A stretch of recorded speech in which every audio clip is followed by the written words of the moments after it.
Welcome to my YouTube channel. और आज हम कंटिन्यू करेंगे डार्क सीजन 2। और वीडियो शुरू करने से पहले मेरी आपसे एक रिक्वेस्ट है, अगर आप मेरे चैनल पे न्यू हैं तो मेरे चैनल को सब्सक्राइब करें और वीडियो को लाइक। सीजन 2 में प्रेजेंट टाइम 2020 का दिखाया गया है और इस सीजन में टोटल 5 टाइमलाइंस को दिखाया गया है।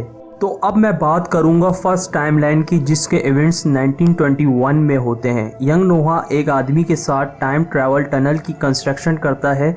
एडम के कहने पर नोआ उस आदमी को मार देता है। एडम सिकमंडस का लीडर है, नोआ भी उस ग्रुप का एक मेंबर है। एडम नोहा को अपोकलिप्स के बारे में बताता है, जो कि ठीक 6 दिन के बाद जून 27, 2020 को होने वाला है। एडम ट्राइकेट्रा नोटबुक के मिसिंग पेजेस को ढूंढ रहा है, क्योंकि उस नोटबुक में विंडन में हुए सारे टाइमलाइंस इवेंट्स की डिटेल लिखी हुई है। एडम नोटबुक के अकॉर्डिंग ही सारे टाइम ट्रैवल्स के इवेंट्स कर रहा है। 2052 का फ्यूचर जॉनेस 1921 में टाइम ट्रैवल करके आता है। वो देखता है टाइम ट्रैवल टनल अभी भी कंस्ट्रक्शन हो रही है, जिसे कंप्लीट होने में अभी भी 33 ईयर्स और लगेंगे। नोआ जब क्लॉडिया को शूट करके जब वापस 1953 में आता है तो एडम नोआ को मिसिंग पेजेस के बारे में पूछता है। वो झूठ बोलता है, उसे वो पेजेस नहीं मिले। जॉनेस को एडम से मिलकर पता चलता है एडम उसका फ्यूचर वर्जन है। एडम जॉनेस को अपनी टाइम ट्रैवल मशीन दिखाता है, जिसके मदद से वो 33 ईयर्स के बजाय किसी भी डे और ईयर में ट्रैवल कर सकता है। एडम जॉनेस से कहता है वो फ्यूचर और पास्ट को बदल सकता है अगर वो माइकल को सुसाइड करने से रोक सके। जॉनेस फिर एडम की मशीन से माइकल की डेथ से एक दिन पहले यानी 20 जून 2019 में ट्रैवल करने का फैसला करता है। तो अब मैं बात करूंगा सेकंड टाइमलाइन की, जिसके इवेंट्स 1954 में होते हैं। ओल्ड क्लॉडिया एग्नेस निल्सन को बंकर में मिलती है। एग्नेस और नोहा भाई बहन है और एग्नेस भी सिकमंडस ग्रुप की एक मेंबर है। क्लॉडिया एग्नेस को एक न्यूज़पेपर की कटिंग नोहा को देने के लिए कहती है। न्यूज़पेपर के आर्टिकल में क्लॉडिया की मौत के बारे में लिखा होता है। क्लॉडिया नोहा से कहती है एडम उसे इस्तेमाल कर रहा है और इस बात का एहसास उसे बाद में होगा, पर नोहा क्लॉडिया को गोली मार देता है। नोहा फिर नोटबुक के पेजेस देखकर काफी शॉक्ड हो जाता है। नोटबुक में ऐसा क्या लिखा था ये हमें थर्ड सीजन में पता चलेगा। ईगोन टाइडेमन अपनी बेटी क्लॉडिया टाइडेमन की फ्यूचर वर्जन की डेड बॉडी देखता है, जिसे वो पहचान नहीं पाता। एडम नोहा को मारने का प्लान करता है। एडम नोहा को बताता है उसकी वाइफ एलिजाबेथ है, यानी एलिजाबेथ शार्लेट की डॉटर और मदर दोनों है। फ्रांसिस्का और ओल्डर मैग्नस सिकमंडस ग्रुप को ज्वाइन कर लेते हैं और एग्नेस नोहा को गोली मार देती है। तो अब मैं बात करूंगा थर्ड टाइमलाइन की, जिसके इवेंट्स 1987 में होते हैं। ओल्डर क्लॉडिया यंगर क्लॉडिया से मिलने जाती है और उससे टाइम ट्रैवल के बारे में बताती है और उसे टाइम मशीन देकर कहती है उसे एडम को रोकना होगा। ईगोन टाइडेमन पुलिस से रिटायर्ड हैं और वो एरिक और यासीन के बारे में पूछने उल्रिक के पास जाते हैं। उल्रिक काफ़ी ओल्ड हो चुका है और वो एक मेंटल हॉस्पिटल में रहता है। वो ईगोन को एहसास करवाता है कि 1953 में उसे उल्रिक को अरेस्ट करना बेफजूल था और वो बेगुनाह था। उल्रिक ईगोन को बताता है कि वो फ्यूचर से आया है और उसे वो अपनी और मिकेल की फ़ोटो भी दिखाता है।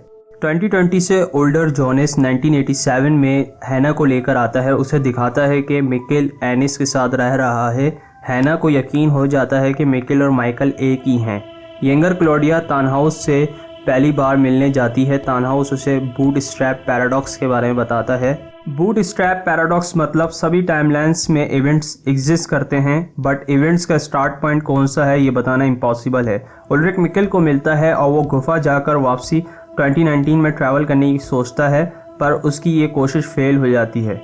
क्लॉडिया ईगोन की मौत को रोकने के लिए 2020 से 1986 में ट्रैवल करती है, पर ईगोन उल्रिक से मिलने के बाद टाइम ट्रैवल इवेंट्स के बारे में पुलिस को इन्फॉर्म करने की सोचता है। उसी बात पे दोनों में हाथापाई हो जाती है और ईगोन का सर टेबल पे लगता है और वो वहीं पे मर जाता है। उसके बाद जॉनेस वहां आता है और क्लॉडिया को फ्यूचर में ले जाता है।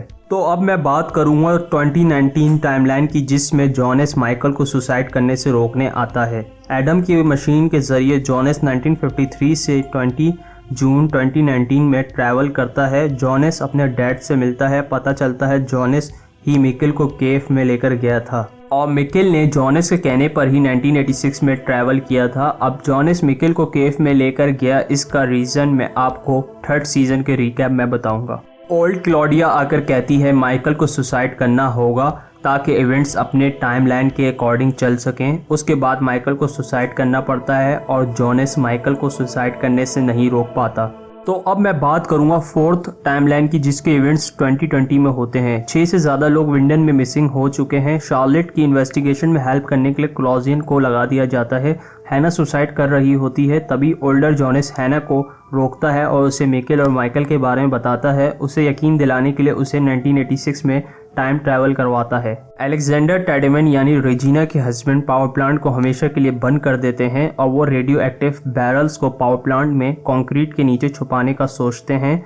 एलिजाबेथ को थानोस की बॉक्स से एक फोटो मिलती है, वो पीटर को नोहा के बारे में बताती है। क्लाउजियन और शार्लेट रेजिना टैडेमन को इन्वेस्टिगेट करते हैं। वो उन्हें स्ट्रेंजर जॉनेस के होटल में रखा हुआ सामान पकड़ा देती है। शार्लेट को पता चलता है सामान में पड़ा हुए पेजेस उसके डैड टानहाउस की बुक से हैं।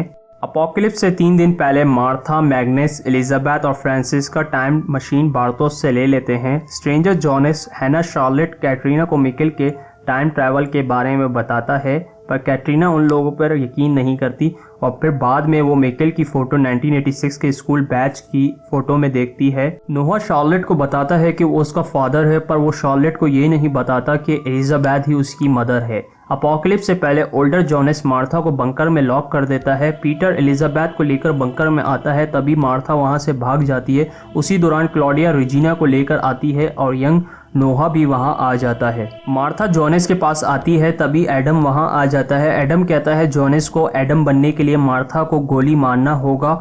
एडम मार्था को गोली मार देता है। उसके बाद सेकंड साइकिल स्टार्ट हो जाती है, जिसके बारे में मैं आपको 2053 इवेंट्स के बारे में बताने के बाद बताऊंगा। तो अब मैं बात करूंगा फिफ्थ टाइमलाइन की, जिसके इवेंट्स 2053 में होते हैं। एलिजाबेथ डॉबलर यानी शार्लेट डॉबलर की बेटी एक मिलिटेंट ग्रुप की लीडर है जो न्यूक्लियर पावर प्लांट को गार्ड कर रही है। उसके अलावा न्यूक्लियर पावर प्लांट में जाने वालों को फांसी पे लटका दिया जाता है। जॉनेस न्यूक्लियर पावर प्लांट में एंटर करता है और अंदर एक बड़ा सा ब्लैक पार्टिकल देखता है। एलिजाबेथ जॉनेस को न्यूक्लियर पावर प्लांट में जाते हुए देख लेती है। एलिजाबेथ जॉनेस को फांसी पे लटका देती है, बट बाद में वो अपना डिसीजन चेंज कर लेती है और जॉनेस को अपना कैदी बना लेती है। एलिजाबेथ की ट्रांसलेटर सिलीजा टैडेमन जॉनेस को रिहा कर देती है, क्योंकि वो देखना चाहती है एलिजाबेथ न्यूक्लियर पावर प्लांट में क्या छुपा रही है। जॉनेस और सिलीजा पावर प्लांट में जाकर देखते हैं एलिजाबेथ कोर्ट पार्टिकल में एंटर कर रही है, तभी सेकंड साइकिल स्टार्ट हो जाती है। 2053 में एलिजाबेथ कोर्ट पार्टिकल एक्टिवेट कर देती है। 2019 में न्यूक्लियर पावर प्लांट में भी साइकिल एक्टिवेट हो जाती है। 1921 में एडम भी अपनी मशीन के जरिए साइकिल एक्टिवेट कर देता है, जिसकी वजह से एक बड़ा वार्म होल क्रिएट हो जाता है। 2053 की एलिजाबेथ 2020 की शार्लेट को देख पाती है। स्ट्रेंजर जॉनेस फ्रांसिस्का, मैग्नेस और बार्थोस को टाइम ट्रैवल करके 1921 में पहुंच जाता है। तभी 2020 में जॉनेस को बचाने मार्था का एक और वर्जन आता है। मार्था कहती है कि वो एक दूसरी दुनिया से आई है। क्लॉडिया, रेजिना, पीटर, एलिजाबेथ और यंग नोहा अपोकलिप्स से बचने के लिए बंकर में छुप जाते हैं। अपोकलिप्स विंडन को हिट करता है और सब कुछ तबाह हो जाता है और यहीं पर एंड हो जाता है डार्क सीजन 2 का एक्सप्लेनेशन। अगर आपको मेरी एक्सप्लेनेशन पसंद आई हो तो वीडियो को लाइक और चैनल को सब्सक्राइब करें और कमेंट्स करके बताएं कि आप डार्क का सीजन 3 का रिकैप भी देखना चाहते हैं हमारे चैनल पे। तो मिलता हूँ इन दी नेक्स्ट वन।